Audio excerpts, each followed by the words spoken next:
নদীপথে যোগাযোগের ব্যবস্থার উন্নতি করব। কারণ একটি দেশে নদী এবং খাল বিল পানি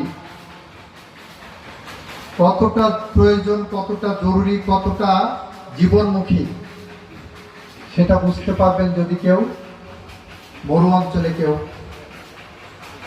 বেড়াতে যান। আপনি মধ্যপ্রাচ্যে যান, আরবে যান, দুবাইতে যান, অন্যান্য মরু অঞ্চলে যান, পাশের রাষ্ট্র ইন্ডিয়ার আপনি রাজস্থানে যান, পানির জন্য হাহাকার তৈরি হয়। আমাদের প্রিয় নেতা মরহুম শহীদ রাষ্ট্রপতি জিয়াউর রহমান খাল খননের মধ্য দিয়ে বাংলাদেশের কৃষি বিপ্লব এনেছিলেন, যে কারণে আমরা খাদ্যে স্বয়ংসম্পূর্ণ হয়েছি। বিএনপি উন্নয়নের রাজনীতিতে বিশ্বাস করে, বিএনপি ফাঁকা পুলি দেয় না, বিএনপি মিথ্যা প্রতিশ্রুতি দেয় না।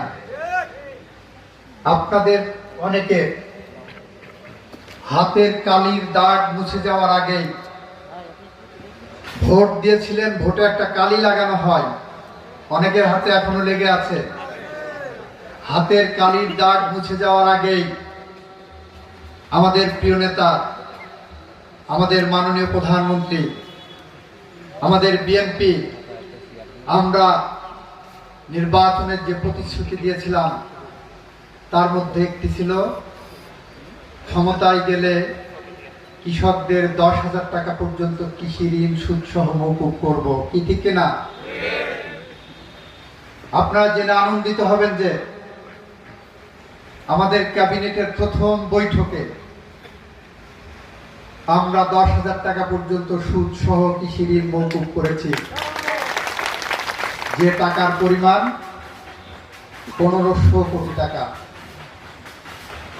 এটা আমরা করেছি, ক্ষমতা আসার প্রথম বৈঠকে আমরা করেছি। আমাদের নির্বাচনী প্রতিশ্রুতি ছিল, আমরা ফ্যামিলি কার্ড ইস্যু করব। বাংলাদেশে 4 কোটি পরিবার আছে, আমরা 4 কোটি পরিবারকে পর্যায়ক্রমিকভাবে ফ্যামিলি কার্ড ইস্যু করব। আমরা বিশ্বাস করি আমরা শুধু বিএনপি সরকার নই, আমরা বাংলাদেশের জনগণের সরকার, আমরা বাংলাদেশের মানুষের সরকার, আমরা বাংলাদেশের সরকার। যে কারণে যে উপজেলা ইতিমধ্যে পাইলট প্রজেক্ট হিসাবে ফ্যামিলি কার্ড ইস্যুর কর্মসূচি